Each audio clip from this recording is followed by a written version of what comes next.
Maka yang paling pertama dan paling utama, kalau kita ingin berdoa, kita hadirkan makna taubat.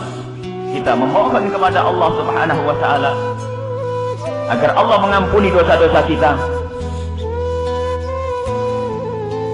Dan bertobat yang sesungguhnya, kalau berkenaan dengan urusan khususnya orang harus kita kembalikan.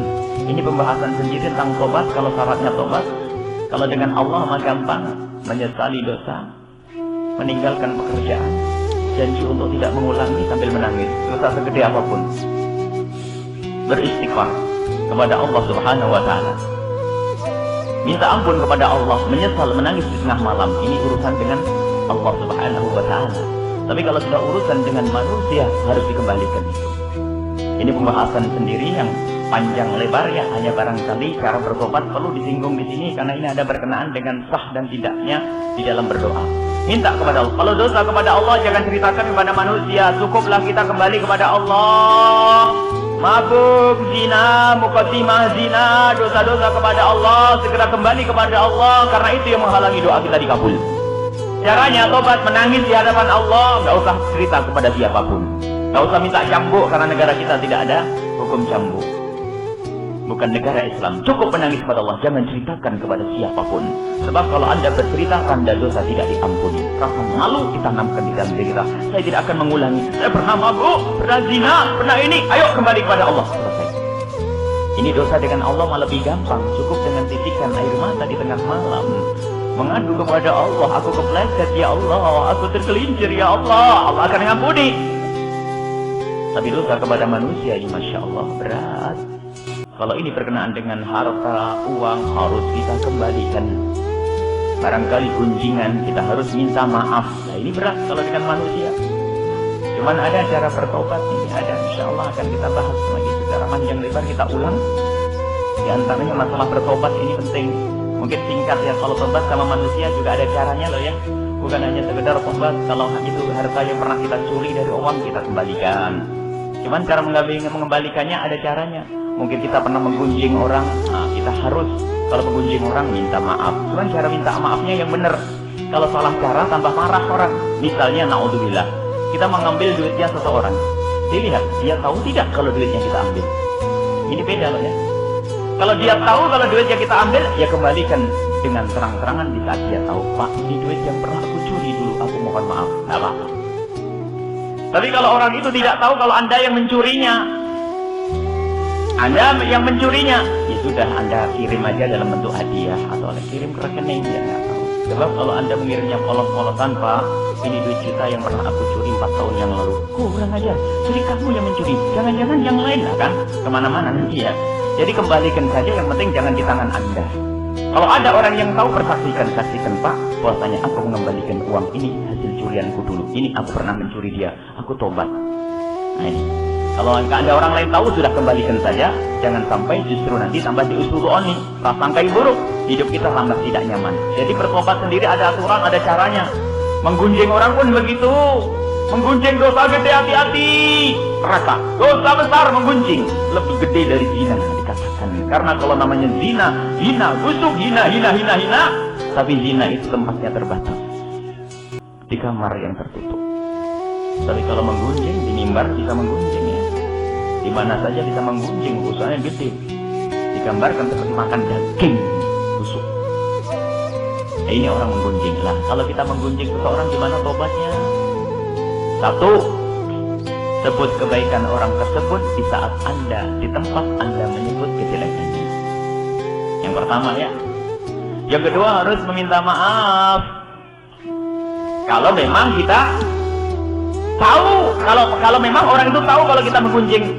Kalau dia tahu kita menggunjingnya, kita datang minta maaf. Saya kemarin hilaf, saya ngomongin kamu sampai marah, mohon maaf. Kita datang kepadanya. Tapi kalau dia tidak tahu, kalau kita menggunjingnya, ya sudah, jangan kasih tahu, cukup istighfari, ya. Istighfar untuk dia, ya Allah, ampuni dia, ampuni dia, ampuni dia. Malah kita meminta maaf, memintakan ampun kepada Allah untuk orang yang kita gunjing. Yang kedua, kita sebut kebaikannya di tempat kita menyebut kejelekannya. Jangan polos-polos datang ke rumah, Neng, punten, kemarin saya mulai pagi sampai sore gunjing sampean, saya bilang begini, gunjing Neng, saya ngomong gini, wah tambah marah, kurang aja, sama siapa? Dicari nanti ya. Ini adalah masalah tobat. Baik, tobat selesai. Harus tobat. Kalau tidak tobat, tidak akan nyambung doa kita. Tidak akan diterima oleh Allah Subhanahu wa taala. Khususnya beristighfar, istaghfiru rabbakum innahu kana ghaffara. Allah Subhanahu wa taala. Mintalah ampun kepada Allah. Allah berfirman, mintalah ampun kepada Allah, sungguhnya Allah itu Maha Pengampun. Yursilis sama 'alaikum midrara. Nanti akan dikabul doamu untuk minta hujan. Wa yumditkum bi amwalin wa banin. Allah akan memberikan harta. Jadi sebab digampangkan harta wa banin dan beri keturunan itu difirmankan oleh Allah, istaghfiru rabbakum, minta ampun. Banyak tobat, dan setelah tobat diniatkan, ya Allah, dengan tobatku ini semoga kau mudahkan rezekiku, double rezeki. Ya Allah, karena tobat ini berikan aku keturunan, ya Allah. Diberi keturunan. Jadi tobat ini yang paling pertama dan utama, keadaan kita yang memohon kepada Allah. Jadi jangan nangis-nangis, biarpun menangis dengan air mata, bermengucurkan air mata darah di Mekah sana, tapi banyak kezaliman dilakukan, tetangga sakit, ibu sakit, orang suami sakit, ini sakit. Bagaimana doa akan dikabul oleh Allah Subhanahu wa taala ini? Memang kita tidak ada yang lepas dari dosa, tapi untuk bisa dikabul oleh Allah ada kemauan dari kita untuk meminta ampun, meminta maaf. Sebuah contoh, memang tidak boleh memisalkan Allah dengan manusia, tapi ini contoh untuk gampangkan. Kalau Anda melakukan kesalahan, Anda seorang pegawai di sebuah perusahaan, lalu Anda melakukan satu pelanggaran besar di situ.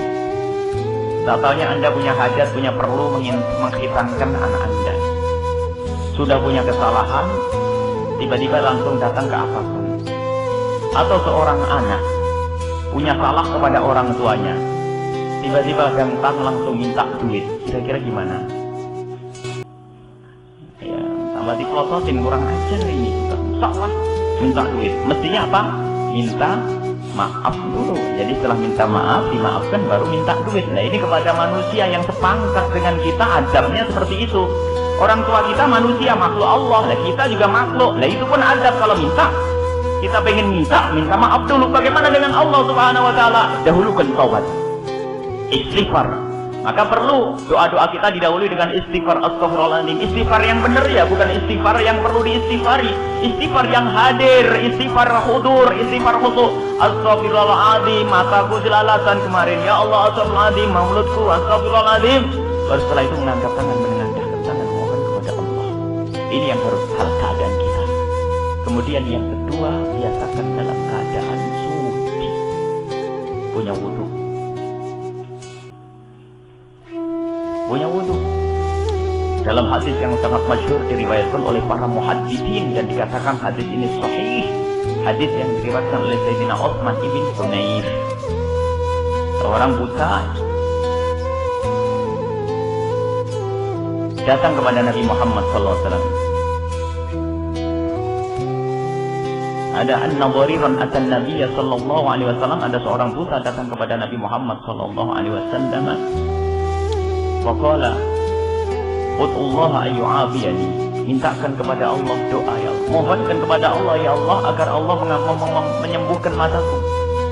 Nabi Muhammad menjawab, in syi'ta da'autu wa in syi'ta sabarta. Kalau kamu mau akan aku doakan, tapi kalau kamu sabar, bahwa khairun laka, itu lebih bagus darimu. Orang ini menjawab, ud'u, doakan ya Rasulullah. Tapi ternyata oleh Rasulullah tidak didoakan. Tadi diajari suruh ngambil air wudu, tawadhu. Dalam riwayat lain suruh sholat 2 rakaat. Nanti ada riwayat dari Utsman ibn Hunayf. Sayyidina Utsman ibn Hunayf mengatakan ini dari Rasulullah, dikatakan ikil midha'ata, datanglah kau ke tempat wudu. Ini setelah Rasulullah meninggal. Ikil midha'ata, datanglah kau ke tempat wudu. Waqtil masjidah, dan datanglah ke masjid, fasalli raka'ataini, lalu sholatlah 2 rakaat, kemudian berdoa. Jadi berwudu, melakukan berwudu yaitu thaharah, bersuci. Ini penting. Dalam berdoa itu paling cepat dikabul kalau kita bersuci. Dalam keadaan kita punya wudu. Ternyata ini bisa bukan saja urusan kita minta kepada Allah. Barangkali kita ada hajat kepada orang, biar lebih canggih mujarab, gimana sih saya kok ya Allah mau minang orang nih, wudhu yang bersih, datang assalamualaikum ya. Atau mau ngelamar sebuah pekerjaan yang halal bersih, dalam keadaan kita bersuci, ini akan mudah untuk dikabul oleh Allah Subhanahu wa Ta'ala. Berwudu, kemudian melakukan sholat kalau bisa. Setelah berwudu, sholat. Dan ini hal yang seperti ini sering dilupakan. Kita itu sering terlena dengan kecerdasan, dengan ilmu, dengan kebiasaan. Sering kita gambarkan bahwasanya kalau kita punya anak sakit kan buru-buru langsung dibawa ke rumah sakit ya. Seolah-olah memang sudah dokter segala-galanya. Lupa bahwasanya yang memberi penyakit adalah Allah. Azabnya mestinya ngambil air wudhu lalu sholat 2 rakaat kalau sempat. Kalau tidak sempat ngambil air wudhu, doa ya Allah sembuhkan anakku sebelum ke dokter. Ayo siapa yang begini?